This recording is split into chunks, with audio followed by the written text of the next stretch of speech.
lattice point of view, yeah, so you have the fundamental QCD, other degrees of freedom than what we can observe. And for us lattice people, it would be perfectly okay to have pion and kaon masses as the parameters. It's really awful to have. Apparently, it's not on the microphone.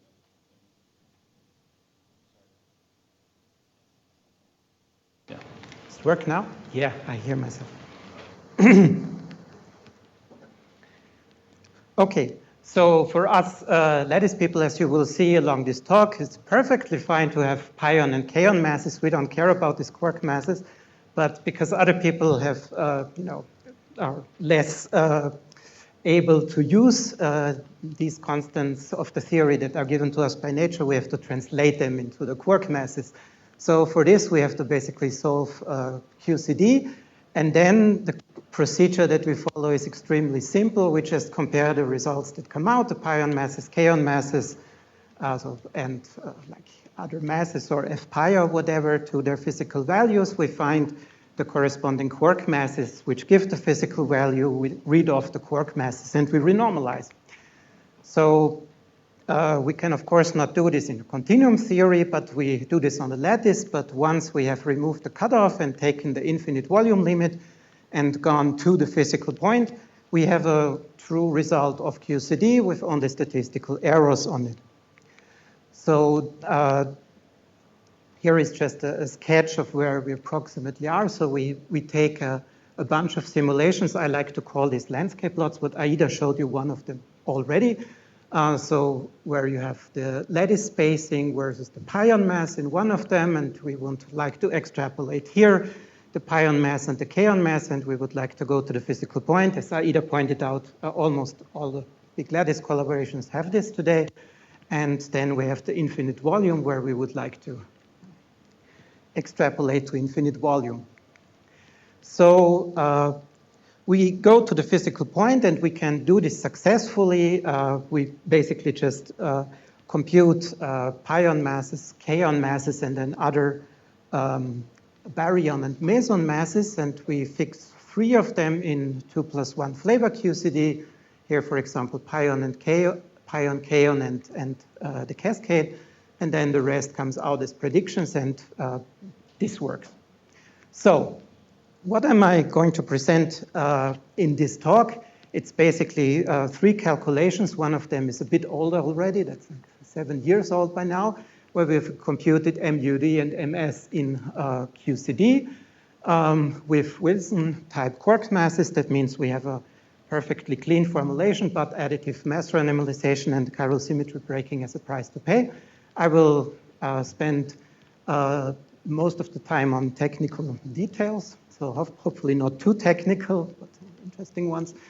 They give you our results. The second thing is I will talk about the determination of the up-down mass splitting. So we have to introduce QED for this. So I will tell you a bit how to put QED on the lattice and tame the finite volume effect. And in the end, I will tell you about a very recent determination that's actually supposed to come out very soon about of the MS over MUD ratio in QCD. Okay, so these are basically, for the first task, our ensembles. So we use Wilson-type action. That means we have additive mass renormalization, but with certain improvements. We keep them small, in principle, 3-level improvement of the, Clover improvement of the Wilson fermions, and 2 hex smearing, which means we remove some spurious ultraviolet modes, and we have a 3-level improved Lucia-Weiss action. And this action has the advantage that it's simple. We do not need to tune any parameters, and it's good enough. And basically, here is again the landscape, and here are the points that we have. So you can see that we have reached the physical point at 3 lattice spacings, which is really essential for having good light quark mass determinations, and yeah, our volumes are large enough so that our errors, finite volume errors on meson masses are in the percent per mil range. Okay, so we have extracted now basically the the Meson masses, we now need to interpolate this to the physical point. So the first question is, what kind of interpolation functions do we use? Because most of our points for this simulation are still far away from the physical point. And okay, so we tried it out. It turns out that it can go up to about 400 MeV, and as you took IPT is still a good prescription. So we actually choose for our interpolation two safe ranges, because we want to have a systematic error when we vary our range of 340 and 380 MeV maximal pion mass. And to do this interpolation, we use SU2 chiral perturbation theory, or we use some Taylor expansion as interpolation forms. And this goes into the systematic errors. So then for the quark masses, we have to do renormalization. Usually light quark masses are given MS bar scheme at 2 GeV, but we cannot use the MS bar scheme since it's fundamentally perturbative. So on the lattice, there are a few suggestions. The one we followed was the RI MOM scheme. So basically, you take the matrix element between off-shell quarks at a given momentum state, and your renormalization condition is that at the external momentum squared, when this is the renormalization scale mu squared, the matrix elements take on their tree-level forms. So in order to see how far we have to go up in the energy on the lattice to match onto a perturbative running, here is, you can see that this calculation is a bit dated because we only have up to 4-loop running. So here is basically the relative error that we're making when we have a 2-loop over 1-loop running, 3-loop over 2-loop running, 4-loop over 3-loop running, and two differently integrated 4-loop running. So you can see that if we want to get into the percent range accuracy, we have to go up to scales of about 4 MeV. Now let me show you that with our finest lattice spacings, we can directly reach that. So basically, here is the data of this renormalization constant on the finest lattice divided by the 4-loop perturbative running, and you can see that above approximately 4 GeV, both agree. Now there's the question, okay, we make some lattice discretization errors, and there are of course some errors still in the perturbative calculation, so maybe they just cancel out, so this is not really good enough. What we therefore try to do is extrapolate the renormalization constant to the continuum. Of course, you can't do that because it's divergent. So what we tried is make a non-perturbative continuum extrapolation of the running of this renormalization constant. So basically pick one scale at all the different lattice discretizations. We match this point on one scale, and then we compute a non-perturbative continuum running. You can see how this works, and we match all the lattices, all the non-perturbative values that come from the lattice onto each other. Now there is an additional point that on the lattice you don't just have to do this continuum extrapolation, but in a massless renormalization scheme you also have to extrapolate to mass equals 0, and this mass to 0 extrapolation is much better behaved up here than down here. So here it's much better to actually match this non-perturbative running at a finite mass, but you have to match it at a finite renormalized mass. So the procedure we ultimately came up with is we match this onto each other, therefore we get a ratio of renormalization constants for our different lattice spacings, then plug these ratios in again to get the renormalized masses at the different lattice spacings, and then do this again and iterate until this is stabilized. So, and then we compare the continuum extrapolated non-perturbative running to the perturbative, and we see that it matches well above 4 GeV, and that kind of makes sure that we're not compensating one error with another. So Once this is done, you basically need to run back to 2 GeV in the MS bar scheme, but the anomalous dimensions in the MS bar scheme are much smaller, so there is no problem at all. Okay, then there is one technical point on the lattice. You have in principle two definitions of the quark mass you can use. You can of course use the bare quark mass, but with Wilson fermions there's a problem because of the chiral symmetry breaking. You have a mixing with the unit operator, so you have additive mass renormalization. Therefore, you could use the PCAC mass. Yeah, we can measure this on the lattice that does not have an additive mass renormalization. But the problem is, while this bare mass, when you subtract the additive term, just renormalizes multiplicatively with the scalar renormalization constant, this PCAC mass renormalizes with ZA over ZP, which, because we don't have chiral symmetry, is not 1 over ZS or ZV over ZS. So we try to take actually the best of both worlds by using the ratio difference method. So notice that we want to compute the up-down and the strange quark mass, and if we take the difference between them, then of course the additive mass renormalization cancels. And if we take the ratio of the PCAC masses, then the multiplicative mass renormalization of the PCAC masses cancels. And if we then if we then use the difference and the ratio and basically quote our final numbers for that, we can in the very end reconstruct MS and MUD just from ratio and difference without ever having additive mass renormalization and with only having multiplicative mass renormalization with ZS. So this is what we're doing. And of course, this is just the simplest version. We need to do this with order A improvement, but that's a lattice detail that I will spare you. It can be done. So the next thing is we have to go to infinite volume. Basically, what this means is we put QCD in a finite box. The lightest particle in QCD is the pion. We see mirror charges, so we have some mirror charge effects that are, however, exponentially suppressed by the pion mass. So the best thing you can do is actually take a large enough box so that these effects go exponentially to 0. A rule of thumb is that MPL should be about larger than 4, but this depends on the mass. So here we're in the percent to per mil range of these effects, so we actually have to care for them.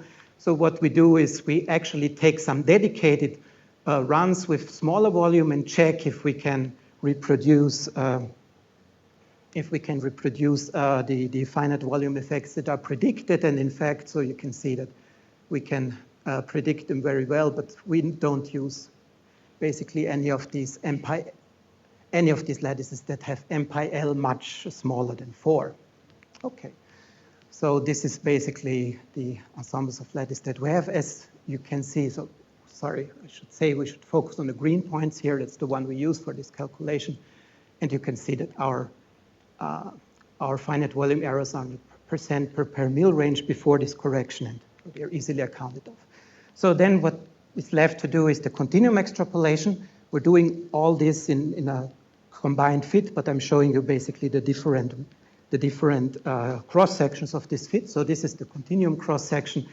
Our action is not as good as staggered in this respect. It formally only scales with alpha times A. So if you plot, here is the MS versus alpha times A, you see how the continuum extrapolation is done. This is for MUD, and this is for the MS over MUD quark mass ratio. And this basically concludes all the all the extrapolations, interpolations that we have to do.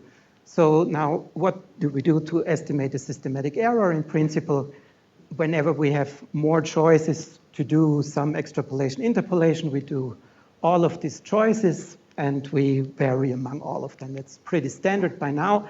And you can just take the histogram of all of these choices that you made and then just plot a systematic error. That's the width of this. Or you can take the different choices and then average with, for example, the quality of fit that gives this, or there is something which is in some sense the statistically optimal thing to do, of course, if you know the prior probability of all the fits that you put in. It's the Akaike information criterion that suppresses non-optimal fits a bit more, and we usually see that whatever weighting method we take, it approximately gives us the same histogram and the same systematic error, and that should kind of make sure that we have not left anything unattended for. Okay, so if we take all of this together, these are the final results for this first part that we get.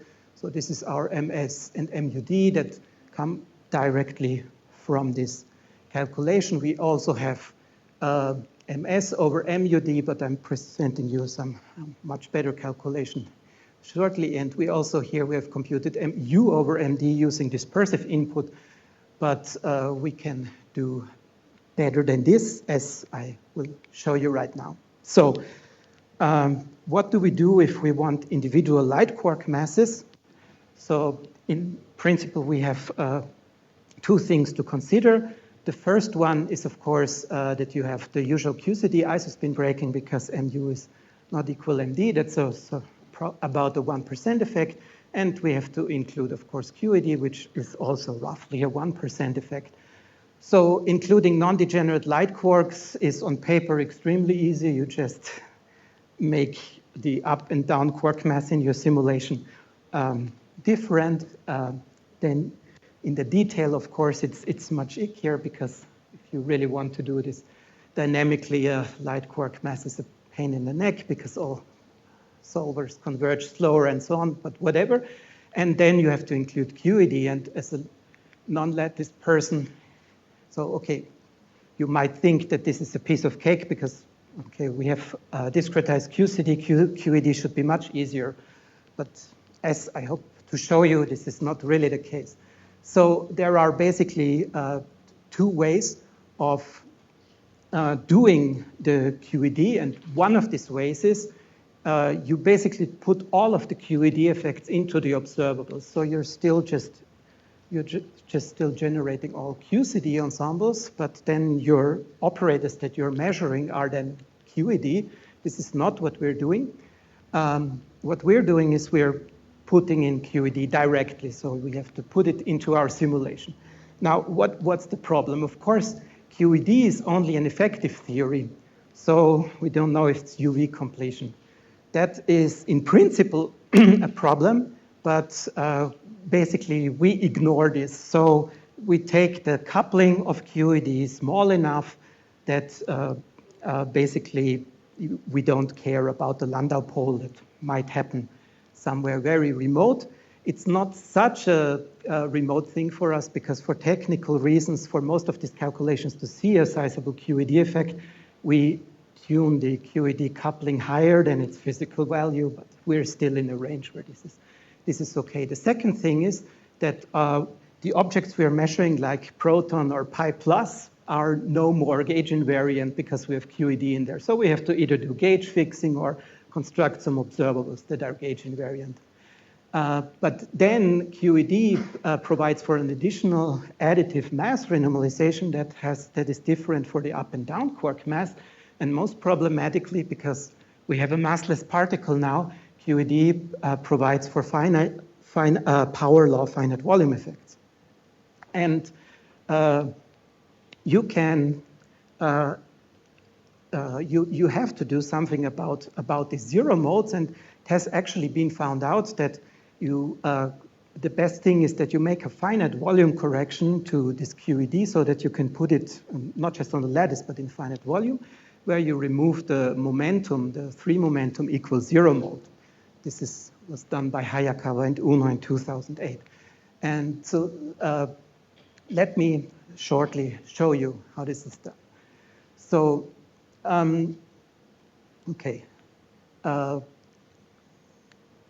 One more thing that I nearly forgot now that is important for QED, that in QCD we have compactified the theory right from the beginning, but in QED this would introduce spurious nonlinear interactions. We want to keep it simple. So actually, the QED that we introduce is a non-compact theory, but okay, it doesn't matter because topologically, you cannot have any topological objects in a four-dimensional U1 theory, so this is fine. So we just add an action that looks like this because we do a gauge fixing. We have to do this anyway to get observables. So here, for example, we include this term in the action, which is just in Feynman gauge, a simple term. And if we do the electroquench theory, so we have no C-quark, dynamical C-quarks, which to leading order in alpha S is a good thing to do, then these modes completely decouple, and the quenched theory is actually trivial. So you don't need to do any large simulation. You can just, all of the momentum modes are Gaussian normal distributed, and you can just throw a random number generator and take any of these modes independent. So this is what we're doing here. Now, let me come to this finite volume effect. So the thing is that you break the gauge invariance that you have when you put your theory in a finite volume. Yeah? You have a periodicity requirement, and interestingly, this periodicity requirement is different for the gauge fields and the fermion fields, whereas the fermion fields directly require periodicity under gauge transformation. So if you have this gauge transformation lambda, the gauge fields themselves, however, only have this derivative periodicity requirement. So the fermion action is not invariant under some of the gauge transformation that the pure gauge action is invariant under. They have specifically this form that linearly rises here.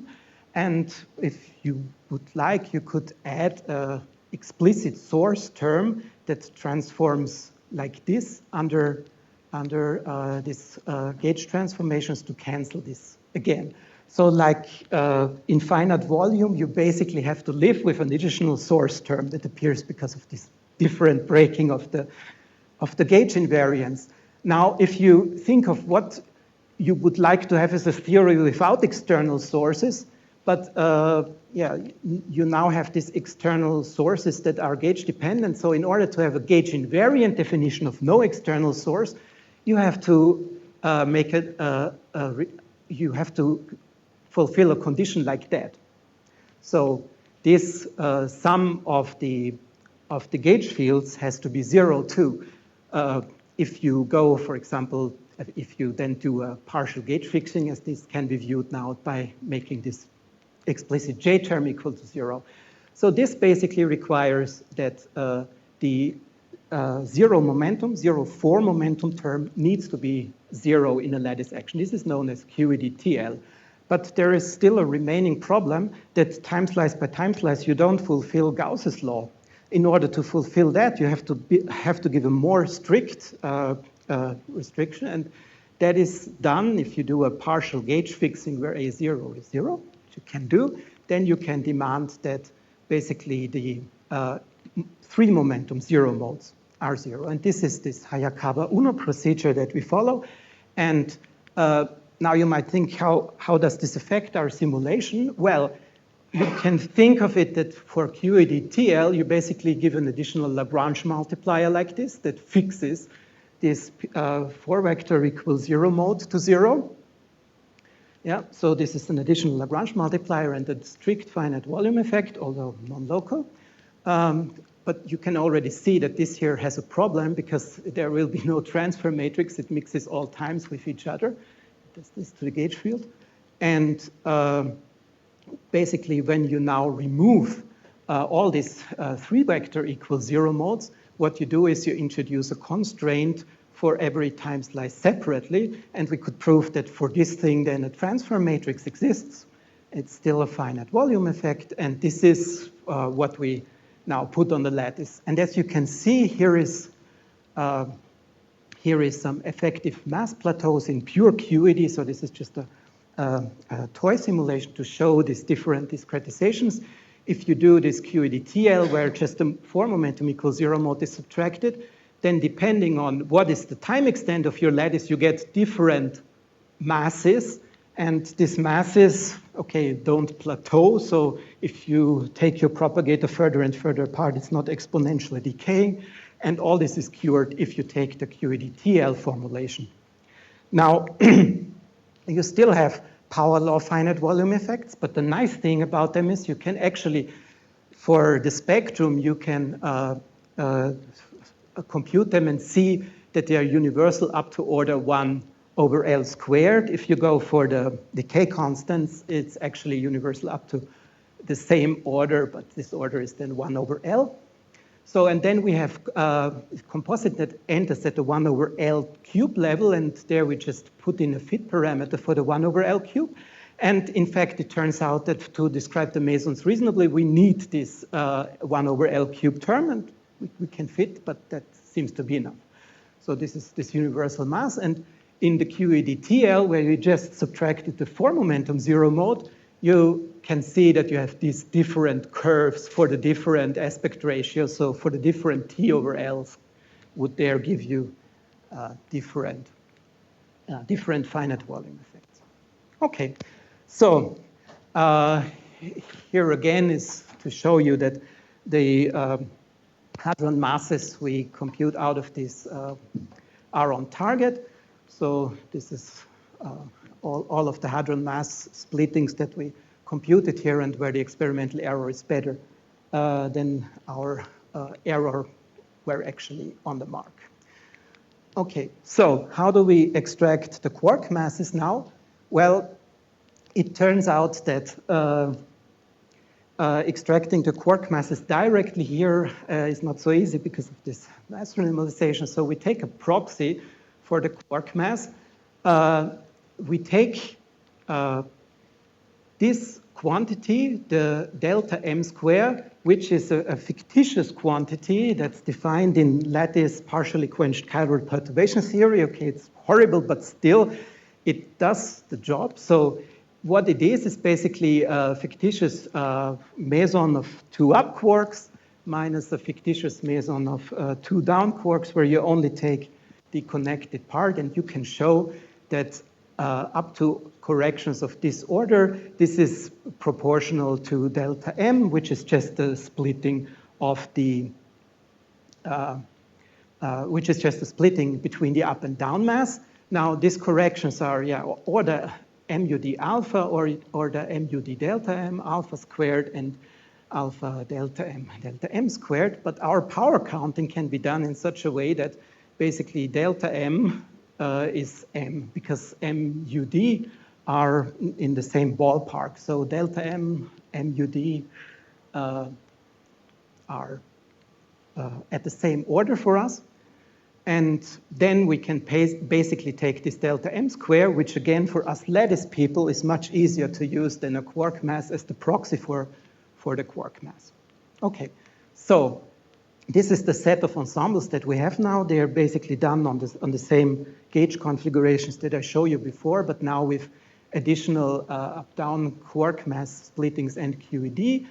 And here is the line with the physical up-down quark, up-down splitting, so the physical delta m, and here is the line with the physical mass ratio between up and down, and you see that our points are along here.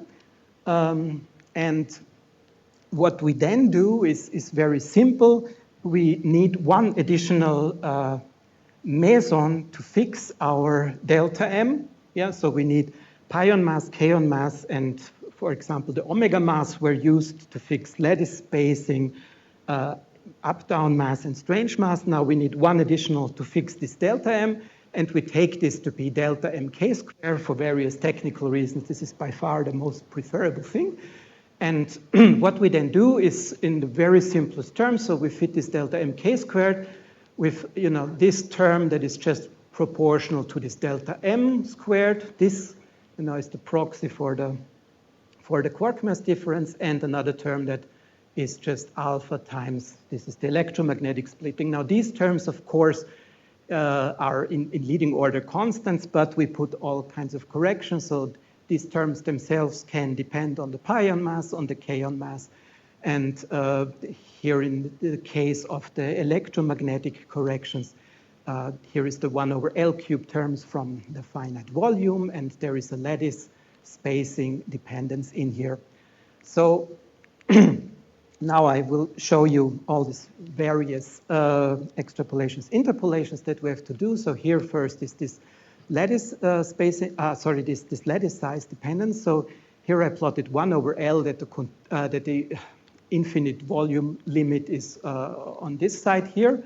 These grayed out points, these are basically the uncorrected points. Now, when you correct with this universal finite volume corrections, you remember we had them up to order 1 over L squared, the points move up here, and here the remaining 1 over L cubed terms is invisible on this scale.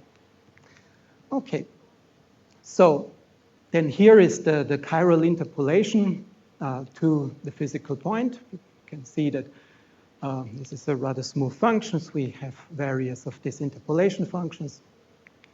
And if we do this, and again do the systematic error as I described before, this is our final results that we obtain. So this is the main result, the delta M, the up-down mass splitting, and together with the up-down mass from the previous calculations, this is up and down mass in MS bar scheme, and here is the ratio M up over M down, and these are various phenomenological ratios that follow from this that we also computed. Okay, so this was part 2. Now part 3, we are just about finishing a larger project in which it turned out that we had to actually determine the ratio of MS over MUD as a byproduct. This larger project is the determination of sigma terms of the nucleon.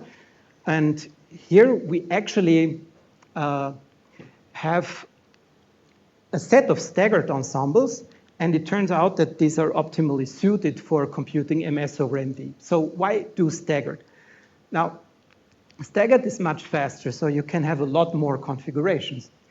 And it actually, this lot more configurations, it allows you to go to smaller quark masses, so you can directly bracket the physical point. Now we had physical point also for Wilson quark masses, but you've seen we had up to 400 MeV pion masses, so we can get rid of all this junk up there. We could just directly add the physical point. And there will be no question about KPT and such. And the second thing is it allows us to go to volume so that L is larger than 6 Fermi. And if you go back at this landscape plots, then at the physical point, 6 Fermi is in a region where you're far sub per mil in finite volume effects. So finite volume effects, even if you aim for per mil level precision, are negligible, which is also very nice. So it also has a better continuum behavior. And yeah, it has no additive mass renormalization. So there are downsides to staggered fermions, but they don't play such an important role here because we only need pseudoscalar Meson masses when we do the scale setting with F pi as we did. So there is none of these fancy staggered spectrum problems that we have. And so we take a four-Stouts mirrored NF2 plus 1 plus 1 action at fine enough lattices that things seem to be okay. So this is a kind of landscape plot again, where here M pi squared and here MK squared, and compared to their physical value. So this is like the physical point, and you can see we're never further away than like 5% from the physical point. So no question about interpolation forms here. Then, okay, because this is supposed to be a technical workshop, one thing that I always like to say here about the extracting of the masses for staggered. Of course, there are well-established methods, and they all work. So for staggered, the staggered propagator has the problem that except when you take the pseudoscalar Meson for degenerate Meson masses, it has some backward contributions that flip sign. And so it basically looks like this. And what you can do here is, if you take the propagator for a time slice and then an adjacent time slice, and you add them up, you can see that if you tune the coefficient correctly, you actually end up canceling out these excited states effects here. And this, what I call time-shifted propagator, if you basically minimize in the range that you're fitting the deviations from the mass plateau, gives you a wonderful elimination of this excited state effect. So this is like the original kaon propagator with the mass plateau here. Of course, you can do a two-state fit, or I mean, there are established methods to do this, but if you just take this simple time-shifted correlator, it moves to this, and we can very nicely extract a good plateau here. Okay, so there is nothing much to say about the technicalities. So we have here m pi squared, and here the reduced kaon mass. It's basically this mk squared minus 1/2 m pi squared. And on the y-axis, note we have the quark masses. So we have just normalized everything to the physical strange quark mass. So this is 1 by definition, and then the up-down quark mass here is directly in terms of the strange quark mass. So this is the basically chiral interpolation, and note that here the interpolation range is tiny, from 130 MeV squared to 138 MeV squared. So no fancy fit functions, just starting with linear and adding higher terms as you need. Okay, so then the continuum extrapolation, that's the only one that is basically left, since we said finite volume is small enough to be completely ignored. So this is the continuum extrapolation that we have here compared to the current flag average. And then we make a plot of the systematic errors. You can see the leading systematic error actually comes from the continuum terms on the MS. And altogether, this is the result that we have. So, and now it turns out that my last slide is completely very nicely complements what Aida showed, because these are, I think, the only two plots from flag that she didn't show that concerned quark masses. So this is the up-down quark mass ratio. Here's our result. Also, you can see that lattice results are nicely compatible with each other. And yeah, this is the flag plot for MS over MUD. You cannot see, but our old number is it's not competitive anymore for MS over MUD, the one initially. But the flag has chosen such a tiny scale here that you cannot really see it. So I just zoom out, and this would be our new value. But I mean, all of these calculations have error bars in this range. So this MS over MUD is a very well established quantity on the lattice. Okay, thank you very much.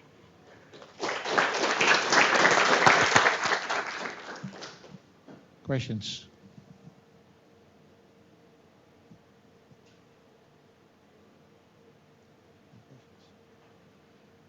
So this staggered shifting trick, does that really help you statistically?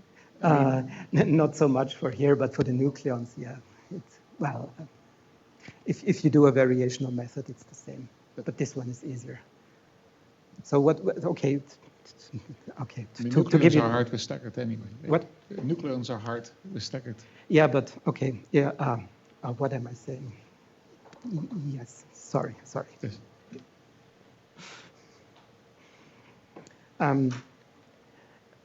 No, sorry. This is a completely different topic. So where it really helps is when you take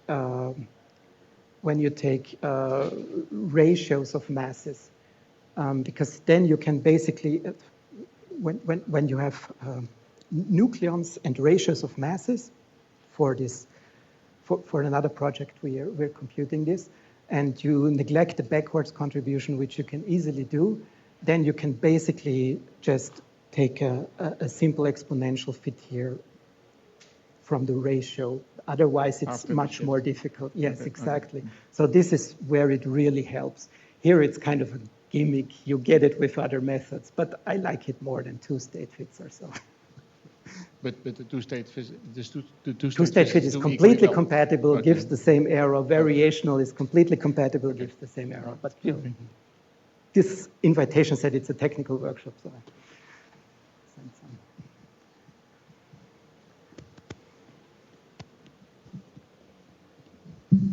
At the beginning of your talk, you have talked about a chiral extrapolation because you have the masses large, and you said something like next to leading order. This in the chiral counting is p to the fourth.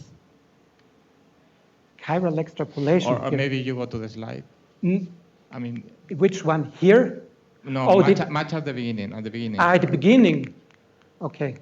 Oops, sorry. First part of the talk. Yeah. I think I know what you mean. This slide here. No. Yes. This next to leading order means p to the fourth in a chiral perturbation theory. No, it's just p squared. Yeah. Is? It's just a p squared. Just the p squared. Yeah. Okay, so. No chiral logs. What? No. Yeah. One loop. Sorry, one loop. Yes. P to the fourth. Yeah. No, so there is absolutely no point adding higher terms here because you actually do not really have the statistical precision. And if you have it at such large, at so large quark masses that you're probably out of the convergence region there. So what you really wanted to have the n and the low coefficients is basically having very, very precise points down here, and this is what is hard for the lattice to have. So basically, to extract them, we need to go below the physical point and have a huge precision. Otherwise, we don't really see this justice. Any other question? So then let's thank both Christian and Ada again. And there's a coffee break, and hope the coffee is still warm after going over time a little bit. But since this is a workshop, I thought that these talks deserved the time they need. Thank you.